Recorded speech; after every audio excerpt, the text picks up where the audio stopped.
No ano de 2012, a gente teve uma nova franquia, o espetacular Homem-Aranha. Um filme que por muito tempo foi muito injustiçado na internet, com muitas pessoas dizendo ser uma versão descaracterizada do personagem, e eu já adianto que eu discordo muito dessa afirmação. Além dessa versão ser a minha versão favorita em live action, ela pra mim é a versão que mais chega próximo do material original dos quadrinhos. Sim, eu sei que os filmes possuem inúmeros problemas, e eu vou falar desses problemas no vídeo. A ideia aqui não é passar pano pra esses defeitos, e sim de falar o quanto que o personagem do Peter Parker, junto com um elenco de personagens secundários, conseguem carregar essa franquia e tornar ela espetacular. Então, salve rapaziada, eu sou o Bart, e hoje bora falar um pouquinho de Espetacular Homem-Aranha.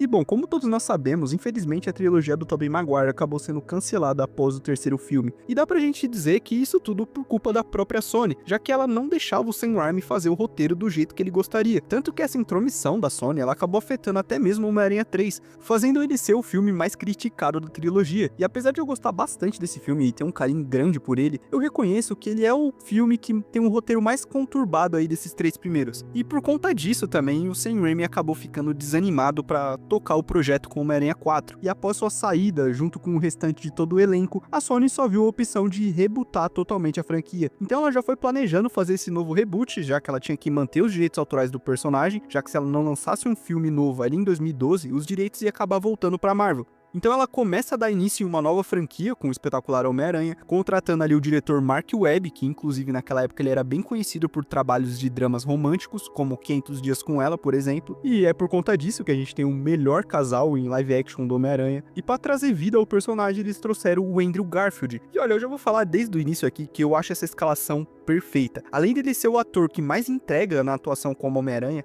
ele é visualmente bem parecido com o personagem, além também dele ser um grande fã do Homem-Aranha que sempre sonhou em poder interpretá-lo. E além de tudo isso, a Sony ela queria fazer mais mudanças nesses filmes, para eles não ser tão iguais à trilogia anterior, o que era uma tarefa bem difícil, já que eles estavam prestes a fazer uma história de origem, e que Homem-Aranha 1 fez isso de uma forma muito bem feita e bem fiel, então eles tinham que fazer algo que fosse fiel e bem feito, só que ao mesmo tempo diferente de Homem-Aranha 1, então era uma tarefa bem difícil para eles. Tanto que eles colocaram algumas coisas ali para diferenciar, como um mistério ali envolvendo os pais do Peter, que bom, seria melhor não ter tido isso, né, mas já vou falar disso mais pra frente. Tivemos também um Homem-Aranha bem mais piadista, como é ali nos quadrinhos. A gente também teve a Gwen Stacy como o primeiro grande amor do Peter, como é também nos quadrinhos. E a Sony, ela tinha também outros planos bem ambiciosos para a franquia, como transformar ela em um universo cinematográfico do Homem-Aranha, fazendo depois filmes como o do Sexteto Sinistro, por exemplo, só que graças ao fracasso do segundo filme de 2014, acabou que todo esse plano foi cancelado, e a Sony acaba fechando um acordo com a Marvel para fazer o Homem-Aranha do Tom Holland. E apesar de todos esses problemas que o filme do Espetacular teve durante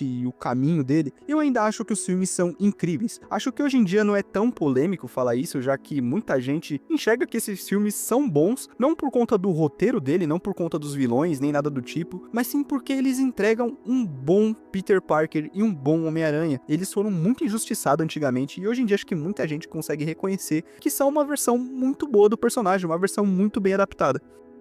Algo que pra mim sempre é muito importante em uma adaptação do personagem é eles conseguirem trazer tanto um bom Peter Parker quanto um bom Homem-Aranha. Os dois eles precisam ser muito bem feitos, e eu enxergo muito isso aqui na versão do Andrew Garfield. E não é que eu não vejo isso no Aranha do Tobey, tipo assim, pra mim ele é um excelente Peter Parker, um excelente Homem-Aranha, e por mais que no vídeo eu vá fazer algumas comparações ali entre eles, a intenção não é comparar pra dizer qual que é o melhor, é só apenas trazer a minha opinião do porquê essa é a minha versão favorita e é a versão que eu acho mais próxima dos quadrinhos. Inclusive, você pode comentar aí qual é a sua versão favorita do personagem, porque isso eu sei que vai de pessoa pra pessoa. Mas bom, diferente de outras versões que a gente já tá acostumado do personagem, aqui a gente começa de um jeito bem diferente, abordando toda a questão dos pais do Peter Parker. E além desses filmes, eu acho que a única adaptação que chegou a tocar nesse assunto também dos pais do Peter foi aquela animação dos anos 90. Tirando ela, eu não me recordo de nenhuma outra. E bom, né, mais pra frente do vídeo eu vou até falar também o porquê que essa trama dos pais do Peter é um problema e acaba estragando de certa forma o filme. Mas bom, no começo, ali no primeiro filme, eu não vejo a trama dos pais como algo ruim. Muito pelo contrário, é essa trama que faz o filme rolar. O Peter, ele só é picado pela aranha porque ele encontra uma maleta do seu pai e começa a querer buscar mais sobre o passado dele. E todo esse lance de abandono que o Peter sofreu ali na infância, não é só o motivo também da picada da aranha, mas também o motivo do Peter ser alguém bem mais excluído, ser alguém bem mais solitário. Na trilogia anterior, o Peter, ele é retratado como alguém que é excluído por ser nerd. Mas desde as primeiras histórias, o Peter, ele não é apenas excluído excluído por ser nerd, ele é também excluído porque ele é um cara mais arrogante, ele é um cara que tem raiva de todo mundo à sua volta. Tanto que quando ele ganha os poderes dele, ele mesmo fala que ele só se importa com os tios dele, o resto do mundo ele quer que se exploda. E aqui em Espetacular, a gente consegue ver algo mais parecido com essa raiva que o Peter tem acumulada, já que quando o Peter ele ganha os poderes, ele pega e humilha o Flash simplesmente por vingança. E também tem outro exemplo, como quando ele vai atrás do assassino do Tio Ben, que não é como um herói atrás de prender um bandido, e sim movido por pura raiva, movido por pura vingança. A trilogia do Tobey, ela acabou deixando uma imagem de um Peter bem mais passivo, que não retruca, que só abaixa a cabeça, e isso acabou virando meio que um padrão pra muita gente. Muita gente acha que o Peter Parker é exatamente daquela forma, mas quem lê os quadrinhos sabe que o Peter ele retruca sim. Tem inclusive uma cena muito boa ali no primeiro episódio da animação de 2008 do Espetacular Homem-Aranha, onde mostra exatamente isso, mostra o Peter ali retrucando o Flash. E aqui no filme, o Andrew, ele tem uma pegada um pouco mais parecida com isso, como aquela leve discussão, né, que teve na mesa de jantar com o Capitão Stacy e o Peter Parker. Então isso daí acaba se assemelhando bem mais aos quadrinhos, já que o Peter, ele é sim um cara de bom caráter e tudo mais, porém ele não é um cara que abaixa a cabeça e ouve de boca calada, tá ligado? Ele retruca quando tem que retrucar. E não falo isso criticando, tá, a versão do Peter do Tobey. Como eu falei, eu amo essa versão e eu acho ela uma adaptação incrível do personagem. Porém, eu tô querendo dizer que muita gente usou isso de argumento naquela época pra descredibilizar o Peter Parker do Andrew, pra dizer que ele não é fiel, que ele é uma descaracterização do personagem, sendo que isso é uma total mentira. E aproveitando que eu tô falando dos quadrinhos, algo também que eu gosto muito é de como o filme mostra o Peter se tornando o Homem-Aranha. Pra quem não sabe, nos quadrinhos ele não vira herói logo de cara quando o Tio Ben morre. Ele até aprende essa lição, mas não 100%. Já que se a gente for ver ali nas primeiras histórias, quando ele vai atrás do Abutre, ele só vai porque ele quer tirar foto pra ganhar uma grana do Clarim. Ou então quando ele enfrenta o Camaleão só porque o Camaleão tava utilizando as roupas dele e meio que sujando o nome do Homem-Aranha. E é isso que o filme tenta nos mostrar também. Aqui o Peter ele não vira o Homem-Aranha logo após a morte do Tio Ben. Muito pelo contrário, após a morte do Tio Ben, ele age muito mais como um vigilante buscando vingança. É possível que ele até mataria o assassino do Tio Ben se encontrasse ele. Porém, o Peter, após ali ele salvar o garotinho na ponte, e após também aquela conversa com o Capitão Stacy, onde o Capitão Stacy fala que parece que o Aranha tá buscando uma vingança pessoal, então após tudo isso, ele acaba vendo o bem que ele pode fazer às outras pessoas. Ele acaba vendo um pai se reencontrando com seu filho ali na ponte, graças a ele. Ele ajudou aquele momento a acontecer. E é aí que ele entende que ele pode fazer muito mais pelas pessoas. Tanto que a gente tem esse momento incrível do Peter olhando pra máscara, e é ali que a gente vê o nascimento do Homem-Aranha. E eu adoro como esse Homem-Aranha, ele resgata também o lado mais piadista dele, já que essas piadas, elas são parte meio que essencial do personagem. Elas não estão ali apenas para entreter o público. Na real, elas também são uma forma do Peter lidar com esse medo dentro das batalhas. É uma forma dele conseguir lidar melhor com essa situação de perigo. E, inclusive, as lutas aqui em Espetacular Homem-Aranha são muito bem feitas. A gente vê o Peter se movendo como uma aranha mesmo, seja ali nas poses ou até mesmo nos movimentos ali se balançando pela cidade. E muito disso vem do próprio Mark Webb, que fez questão de mesclar efeitos práticos com CGI. Ele chegou a alugar um estúdio gigantesco ali, parecido com Nova York, só pra poder fazer essas cenas. E, mano, isso daí passa um grande carinho pro filme. Sabe, eu amo como essa versão, ela entende o Peter Parker e entende o que o Homem-Aranha representa. A gente vê ele ali sendo excluído, a gente vê esse lado mais nerd dele, desenvolvendo as teias dele e tudo mais. Eu sei que sim, ele usou um projeto da Oscorp, mas foi ele que finalizou o projeto, então isso não tira nem um pouco o mérito dele. Na verdade, isso aí se assemelha muito ao que foi feito no universo Ultimate, onde o pai dele começou esse projeto dos lançadores de teia e o Peter foi lá e finalizou e deu aquela aperfeiçoada. Ele também cria o seu próprio traje, que por mais que eu odiava quando era mais novo, hoje em dia eu curto bastante o traje. Ele, tipo, não tá no meu top 3 nem nada, mas eu gosto muito de como eles tentaram criar algo original, mas sem fugir do que é o Homem-Aranha. Eu não sei se vai ter gente aqui comentando sobre o lance do skate, porque eu acho que é um argumento que ficou bem batido conforme os anos foi passando, mas caso tenha alguém comentando sobre o skate, pô, mano, o skate não atrapalha em nada na trama do filme. Na real, o lance do skate foi ideia do próprio Andrew Garfield, querendo colocar algo da vida pessoal dele em cima do personagem. E tipo assim, pô, mano, eu não vejo esse problema nenhum. Peter Parker não é retratado como um estereótipo de skatista descolado, nem nada do tipo. Muito pelo contrário, a gente vê aí diversas cenas dele sendo, entre aspas, assim, humilhado pelas pessoas, né? Ele é tipo meio que o cara invisível ali, ninguém tá nem aí pra ele não tem amigos. Então, mano, esse cara é tudo, menos popular, sério mesmo, é só rever a parte inicial do filme.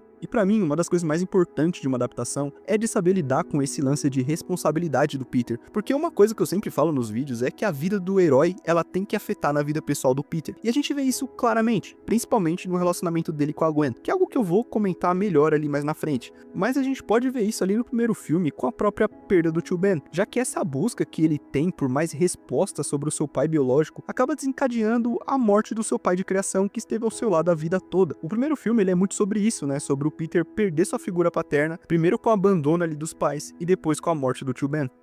Uma das coisas que eu mais gosto dessa versão do Homem-Aranha é a forma como o tio Ben e a tia May são retratados. A relação deles com o Peter é extremamente humana. Você sente que eles são de fato uma família. E isso já fica bem claro ali nas conversas entre o Peter e o Ben, antes dele morrer. Eles não se falam apenas em termos de lição de moral, mas eles conversam mesmo como pai e filho. Tem a parte ali da bronca, tem uma conversa jogada fora, a gente vê uma preocupação genuína entre eles. E a forma como o Ben fala, aquela clássica lição com grandes poderes vem grandes responsabilidades, apesar de ela ser bem parecida com nos quadrinhos do Ultimate Homem-Aranha, pô, mano, é inegável que essa cena acabou rendendo bons memes aí, né?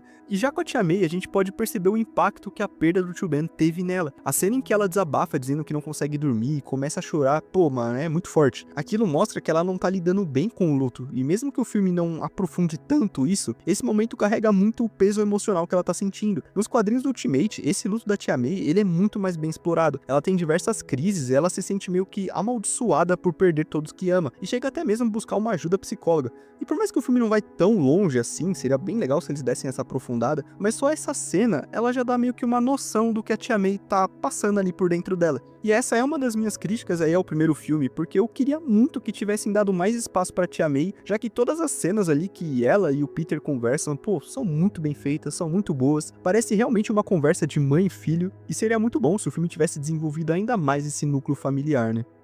E bom, se eu vou falar do núcleo familiar do Peter, eu também não posso deixar de falar da Gwen Stacy, que como muitos sabem, não é uma versão 100% fiel à personagem, mas sinceramente eu gosto muito dessa reimaginação que ela teve. A real é que quem conhece a Gwen ali nas primeiras histórias sabe que ela era meio babaca às vezes, tanto que hoje em dia ela não é vista dessa forma muito por conta desse filme e por conta da clássica história do Homem-Aranha Azul, que é uma história que é contada no ponto de vista do Peter, por isso que a Gwen é lembrada com bons olhos por ele, né? Mas aqui pro filme a gente teve uma reimaginação da personagem colocando muitos elementos da Mary Jane, mas não da Mary Jane comum, mas sim da Mary Jane ali do universo Ultimate, com ela sendo uma amiga ali de escola do Peter, com ela ali ajudando ele nesse lance de Homem-Aranha e tudo mais, sendo bem típico aquela namorada de colégio, sabe? E talvez para algumas pessoas não ser fiel ao material original pode ser uma crítica, e eu até entendo quem tem esse tipo de crítica. Porém, eu quando vejo que é uma adaptação, eu não ligo deles melhorarem algo. O ruim é quando eles adaptam algo para pior. Mas nesse caso aqui, para mim foi para melhor, já que a química dela com o Peter foi muito boa. E essa mudança pra personagem foi muito importante pra gente poder sentir muito mais a morte dela, porque pô, se ela fosse igual ela era nos quadrinhos, talvez a gente não teria ficado tão triste com a morte dela no segundo filme.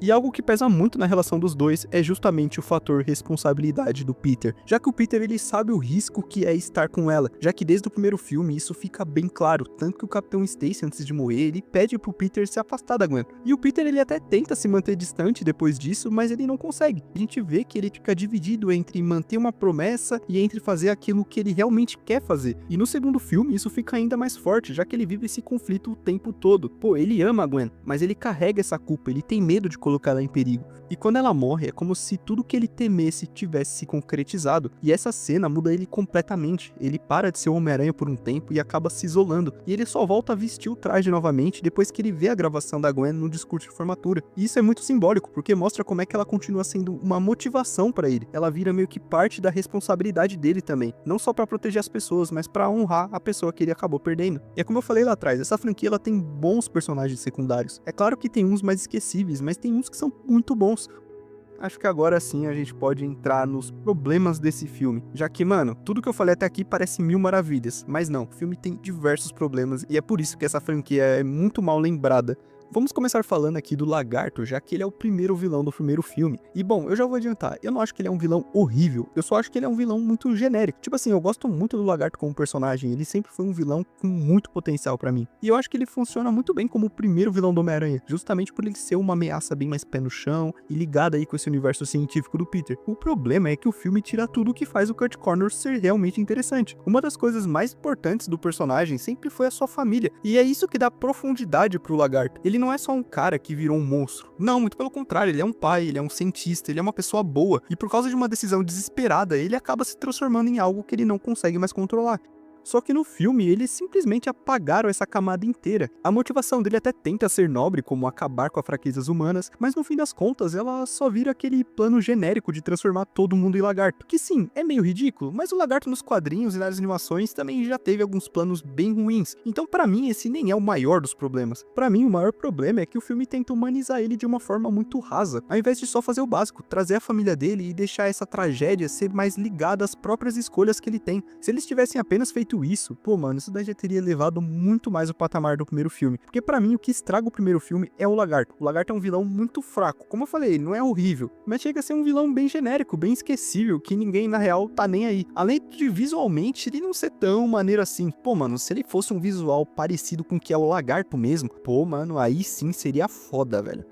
E aí a gente tem, né, o segundo filme, que apresenta uma nova versão aí do Electro. Eu entendo o filme querer dar uma readaptada no Electro, já que ele nunca foi um vilão também com muitas camadas e nada do tipo. Então eu entendo essa reimaginação que eles fizeram com o Electro. Porém, eu acho que poderia ter sido bem melhor. Eu sei que muita gente fala que a ideia dele passar de fã pra inimigo do Homem-Aranha é meio idiota, porém eu não sei. Pelo menos eu, quando assisto, eu acho que o filme deixa bem claro que o Max, ele é uma pessoa que tem alguns problemas mentais, alguém que vive isolado e tem uma visão meio que distorcida da realidade, não é uma pessoa normal. Então quando ele é notado pelo Homem-Aranha, ele acaba criando uma obsessão ali, uma ligação emocional que só existe na cabeça dele. Então quando ele se sente traído, isso acaba virando ódio. Isso é um comportamento que faz sentido dentro do personagem, ainda mais no jeito como ele foi apresentado. O problema é que isso aí não é bem desenvolvido no filme. Tudo acontece muito rápido e a motivação só tá ali, é muito mal aproveitada, sabe? Talvez se ao invés do filme quisesse introduzir um Harry Duende, ao invés disso tivesse focado melhor do lado psicológico do Electro e mostrado do porquê ele era um vilão, pô, talvez seria muito melhor